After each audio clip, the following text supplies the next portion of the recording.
o município de Panambi é um dos mais, ou foi um dos mais atingidos pelas recentes chuvas aqui em nossa região. As chuvas, claro, que causaram prejuízos no município de Panambi nas últimas horas. Para falar sobre isso, estamos em contato nesse momento com Ayrton Simon, ele que é o coordenador da Defesa Civil do município de Panambi.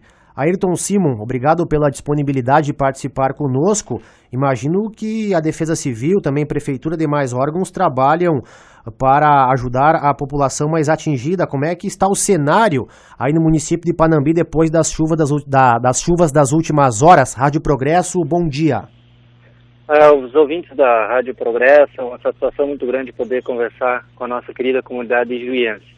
Realmente nós fomos atingidos ontem, principalmente na parte da noite de quarta para quinta e na tarde da tarde de ontem, onde nós tivemos um grande volume de água e o que veio causar alguns transtornos para nós. Nós tivemos em torno de 300 milímetros, aqui de 300 a 400 milímetros de chuva em um período de 2 horas que deu esse transtorno para nós aqui. Ontem, até às 3 horas, o rio tinha baixado, já estava voltando bem tranquilo ao normal, quando houve mais ou menos em torno de 50 a 60 milímetros na cabeceira do rio, que vem de Santa Bárbara, ali Capão Alto, onde nasce o rio Fiuza, e esse volume de água causou um transtorno e um alvoroço na comunidade por volta das 17 horas, quando o rio encheu bruscamente, ele encheu mais ou menos em torno de 20 centímetros em cada meia hora, estava dando um volume de água dentro do leito do rio. Aí com o monitoramento que a gente faz nas partes mais atingidas, esse monitoramento, que são as partes que fazem tipo um represamento, que é a BR-158, que daí dá um represamento na parte de cima, e aí posteriormente essa água desce até o rio, e ele faz com que essa água acabe dando esse transtorno para nós aqui embaixo. Mas nós não tivemos assim desabrigados em relação à chuva. Teve algumas famílias que saíram, porque elas entenderam que tinham que sair, mas não porque foi orientação nossa de sair. A gente fez um trabalho de acompanhamento e aí as coisas estão normal. Uhum. Tem, no momento, alguma família desabrigada, alguma família fora da sua casa? Não, tem 2 famílias que saíram e eles foram para parentes, mas que não foram atingidas diretamente pela água. Uhum. A água ficou no pátio, próximo à sua residência, mas não havia necessidade de sair. Eles saíram porque entenderam que seria melhor para eles e eles quiseram sair, mas não foi necessária a retirada deles em virtude da chuva. Foi por um entendimento da família que entendeu que eles queriam sair e aí saíram. Mas nós não temos ninguém desabrigados e nem desalojados aqui no município. Sim. As crianças, por exemplo, da Avocap, que é uma entidade que trabalha com crianças desabrigadas, no caso da Justiça, Associação de Voluntários de Casa de Passagem, que eles entenderam que aquelas crianças que estavam ali por segurança das próprias crianças, aí eles saíram de casa, foram para um outro lar, mas não havia necessidade de ser retirado. Mas a mesma é uma questão de segurança, contrato de criança, então aí tem uma outra segurança aí. Mas não haveria necessidade de sair, porque a água ela estava sob monitoramento todo o tempo, então, mas essas saídas que houve foi por impedimento dos próprios moradores. Certo.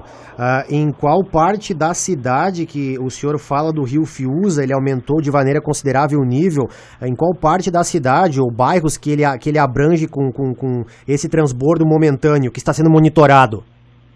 Nós temos assim, praticamente são os bairros do centro do município de Panambi, onde ele corta o rio Fiuza, a parte central, que seria o bairro Pavão, o bairro Vila Nova, o bairro Érica, são os bairros assim, mais atingidos.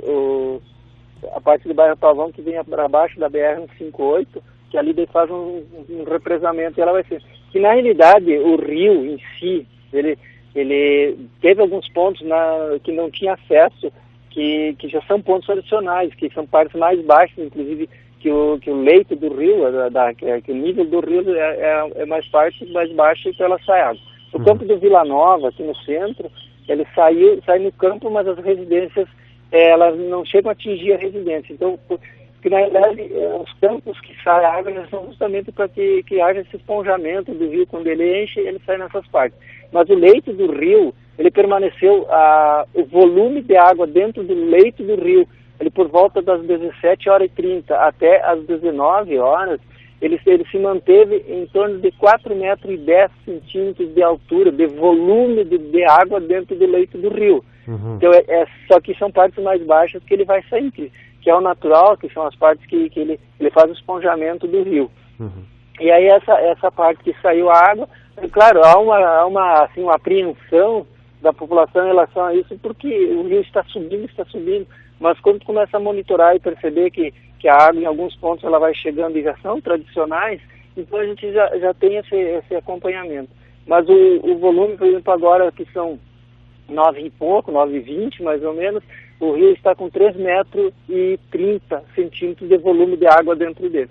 E ainda permanece algumas partes que, pelo volume de água que tem dentro do rio, essa água já teria que ter voltado para dentro do rio.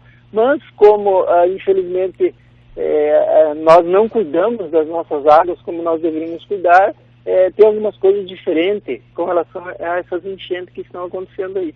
Então, na realidade, esse volume de água é o que sempre acontece, né, nas enchentes daqui do município.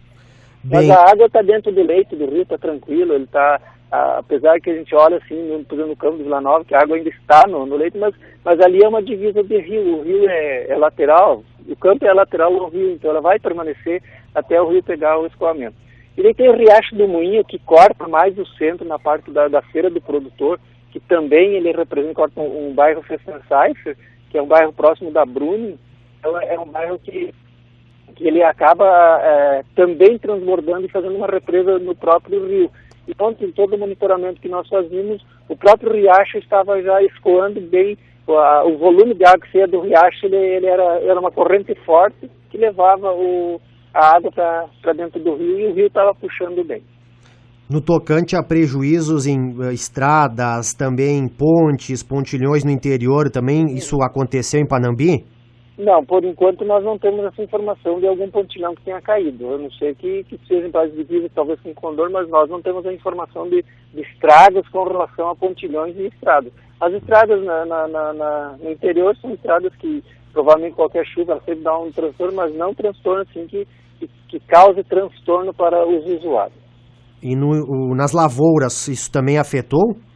Não, a princípio nós não temos essas informações, porque o pessoal da agricultura, o plantio, porque na realidade o que deu foi um volume grande de água que foi na cabeceira do Rio Chiu, e como nós já estamos praticamente uma semana com chuvas constantes, e então isso faz com que toda essa água caia dentro do rio, principalmente porque choveu muito em Santa Bárbara, e ali nasce a cabeceira do Rio Chiu. Então esse volume de água na cabeceira é que deu transtorno aqui embaixo para nós, mas nós não temos informações que nesse momento que haja algum transtorno para a área agricultável. Então nós temos, as informações que nós temos são essas, com relação ao rio, que deu alguns transtornos e que nós não temos desabrigados nem desalojados. Uhum. As famílias que saíram foi porque elas entenderam que precisava sair. Tanto que o monitoramento que nós fizemos, a gente conseguiu fazer com que as famílias permanecessem dentro de casa até o momento em que nós tínhamos porque quando parou de chover,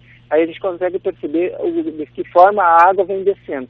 E o monitoramento que a gente faz da parte mais alta do rio, que vem de Santa Bárbara, a gente começa a pegar um monitoramento e percebe aqui embaixo, aqui em Panambi, o que vai acontecendo com as águas. Uhum. E as partes que ela sai, elas são partes que sempre saírem, qualquer volume de água um pouquinho maior, ela acontece. Tem alguns transbordos nas vias, mas é questão pelo volume de água, a tubulação não conseguiu captar toda essa água, e daí tem tubulações que desembocam no rio, e aí como o rio está mais alto do que essa tubulação, automaticamente ela represa, e daí ela vai voltando, retornando essa água, e acaba ficando na rua, e daí impede alguns lugares de passagem. Mas assim que o rio começa a escoar melhor, que a água já começa a escoar, essa água vai baixando, e o trânsito volta a fluir normalmente.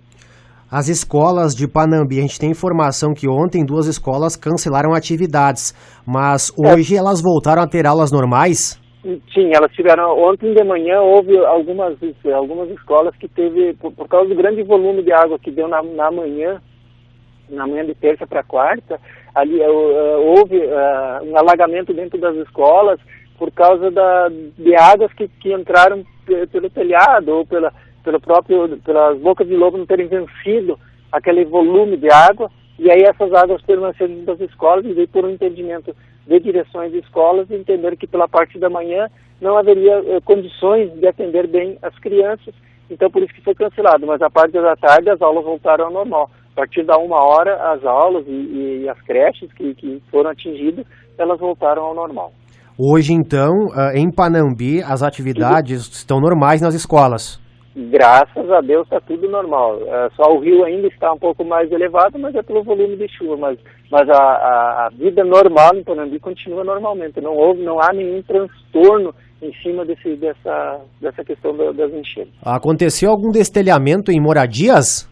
Teve algumas casas que, não é que houve destelhamento, teve algumas casas que por causa da própria chuva, ela choveu pela chuva com vento, ela choveu por debaixo das telhas, e aí houve algumas casas que entrou água, mas não que houve assim, destelhamento de muitas casas. Teve algumas casas que pela situação que elas estavam ali, caiu alguma telha, ou quebrou alguma telha, mas não que houve destelhamento, não tem uma sequência de destelhamento. Houve por causa do volume de chuva e por causa da chuva com vento, aí entrou água em algumas casas, mas não destelhamento de quebra de telha ou nesse sentido. Mesmo com a forte granizo que caiu na terça para quarta, na terça de noite, na quarta da madrugada, não houve destelhamento, não houve queda de retirada de casas, assim, que pudesse ser desabrigados por causa dos ventos. O senhor falou no começo da entrevista cerca de 300 a 400 milímetros. Em qual período? Isso em 12 horas, 24 horas em Panambi que choveu? Aí, assim, o controle que nós temos aqui de volume de chuva, ele dá em torno de 24 horas. Uhum. Porque é um monitoramento que a gente faz de período em período. Sim. Então ele dá em torno de 400 milímetros já desde segunda-feira que está chovendo até ontem de tardezinha. Uhum. E esse número ele é muito elevado, corresponde à média de 1 mês, 2 meses? Em Panambi, a média histórica? Não, ele corresponde a mais, porque a média histórica desse período não chega a 100 milímetros. Sim. Durante o mês. Uhum. Então ele passou, na realidade, o volume de água que cai no município nesse período. Né? Uhum. Certo. Algumas pessoas estão dizendo que a enchente de São Miguel é atrasada, né? Mas não, isso para nós é indiferente. Né? Sim. Ayrton Simon, coordenador da Defesa Civil de Panambi, participando aqui do Rádio Ligado da Progresso.